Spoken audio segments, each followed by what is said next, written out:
Dear students, आपके अपने YouTube channel मनोहारी maths में आपका हार्दिक स्वागत है। आइए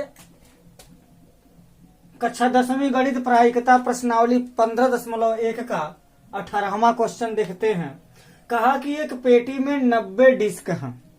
एक पेटी है, इसमें 90 डिस्क रखे गए हैं।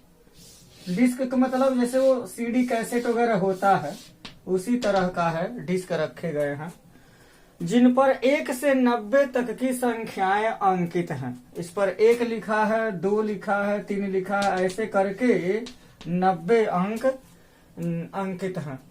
यदि एक डिस्क यादृच्छया निकाली जाती है, प्रायिकता ज्ञात करें।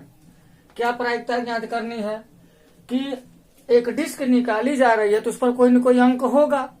तो पूछा जा रहा है कि उस पर 2 अंकों की एक संख्या आ जाए, इसकी क्या प्रायिकता है। एक पूर्ण वर्ग संख्या हो, इसकी क्या प्रायिकता है। और 5 से विभाज्य एक संख्या आए, इस बात की क्या प्रायिकता है। तो सबसे पहले हम प्रायिकता ज्ञात करते हैं इसकी पहले वाले की, 2 अंकों की एक संख्या।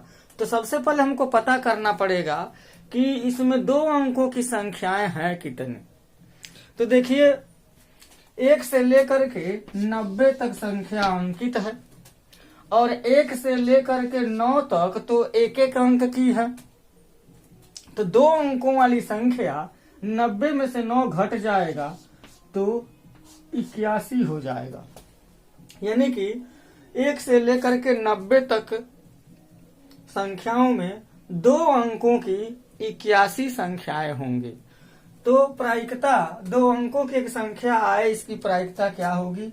अनुकूल परिस्थितियां बटे कुल परिस्थितियां। तो अनुकूल परिस्थितियां कितनी हो जाएंगी, 81 हो जाएंगे। कुल परिस्थितियां कितनी हो जाएंगी, 90 हो जाएंगे। अब इसको हम कैंसिल कर सकते हैं। 9 9 81 और 9 दहा में 90, 9 बटे 10 हो जाएगी।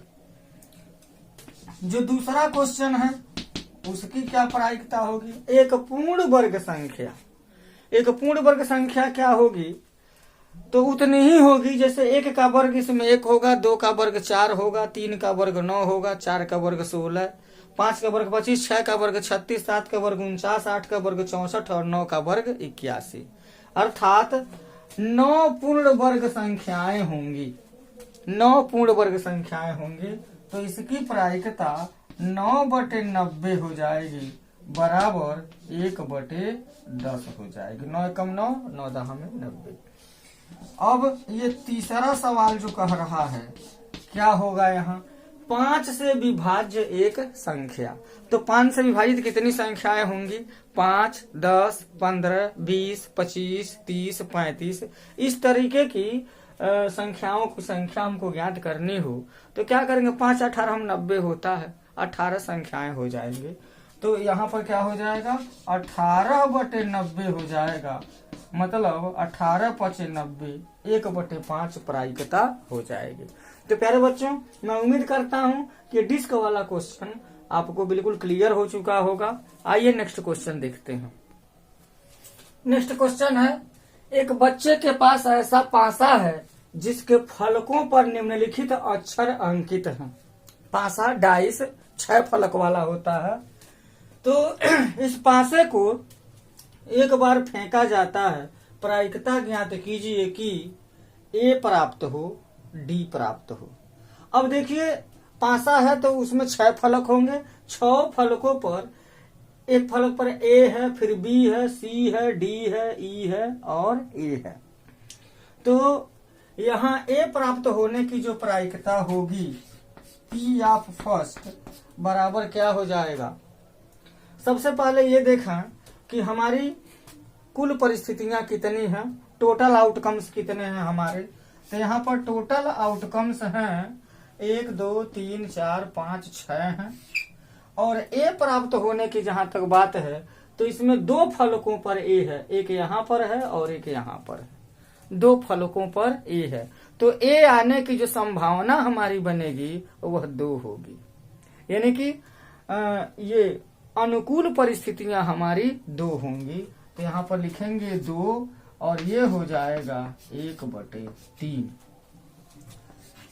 फिर ये जो दूसरा है डी प्राप्त हो, तो अब देखें ABCDE, यहाँ पर डी एक ही बार आया है, इसके लिए अनुकूल परिस्थितियां हो जाएंगी, फेवरेबल आउटकम्स हो जाएंगे। 1 हो जाएगा, 1/6 हो जाएगा, यही आंसर हो गया। तो बड़ा आसान है, सिर्फ समझने की बात है, कोई कैलकुलेशन नहीं है। 20वां प्रश्न है, यहाँ देखिएगा एक आयताकार पृष्ठ है और आयत की लंबाई 3 मीटर है, चौड़ाई 2 मीटर है, और उस आयताकार क्षेत्र में एक ऐसा वृत्त बना है जिसका व्यास 1 मीटर है, और कहा गया है कि एक पासे को यदृच्छया फेंका जा रहा है। एक पासे को इसी आयताकार क्षेत्र में फेंक दिया जा रहा है। तो कहा जा रहा है कि प्रायिकता ज्ञात कीजिए। इस बात की क्या प्रायिकता है कि वह पासा वृत्ताकार क्षेत्र में ही गिरे। ध्यान दीजिएगा, जब हम पासा फेंकेंगे तो वृत्त में भी गिर सकता है, वृत्त के बाहर भी गिर सकता है। तो हमको यह ज्ञात करना है कि वृत्त में पासा गिरता है तो उसकी प्रायिकता कितनी है। तो सबसे पहले इसके क्षेत्र की हम बात करेंगे। 2 क्षेत्र हैं यहाँ, एक वृत्त का क्षेत्र है और एक पूरा आयत का क्षेत्र है। तो सबसे पहले हमको इन दोनों का अलग अलग क्षेत्रफल ज्ञात करना पड़ेगा। सबसे पहले वृत्त का क्षेत्रफल ज्ञात करेंगे। तो वृत्त का जो व्यास दिया है, डायमीटर ऑफ सर्किल दिया है कितना, 1 मीटर। इसलिए जो वृत्त की त्रिज्या हो जाएगी, वृत्त की जो त्रिज्या हो जाएगी वह हो जाएगी 1/2 मीटर। अब वृत्त का क्षेत्रफल कितना हो जाएगा, वृत्त का क्षेत्रफल बराबर हो जाएगा πr² बराबर हो जाएगा π/4 स्क्वायर मीटर। इस वृत्त का क्षेत्रफल π/4 स्क्वायर मीटर हो जाएगा। अब आयत का क्षेत्रफल कितना हो जाएगा, तो आयत का क्षेत्रफल निकालने के लिए आयत की लंबाई 3 मीटर है, चौड़ाई 2 मीटर है, बराबर हो जाएगा 6 वर्ग मीटर। 6 स्क्वायर मीटर से एरिया हो जाएगी रेक्टेंगल की। अब पासा वृत्त के अंदर गिरता है तो उसका जो संभावना होगा, अनुकूल परिस्थितियां हो जाएंगी π/4 वर्ग मीटर, और कुल परिस्थितियां कितनी हो जाएंगी, कुल क्षेत्र में गिर सकता है। कहाँ कहाँ गिर सकता है, वृत्त में भी और वृत्त के बाहर भी, यानी कि कुल क्षेत्रफल कितना हो जाएगा, 6 वर्ग मीटर, यानी कि कुल परिस्थितियां 6 स्क्वायर मीटर हो जाएंगी। तो प्रायिकता क्या हो जाएगी, प्रायिकता, इस बात की प्रायिकता कि पासा वृत्त के क्षेत्र में गिरे,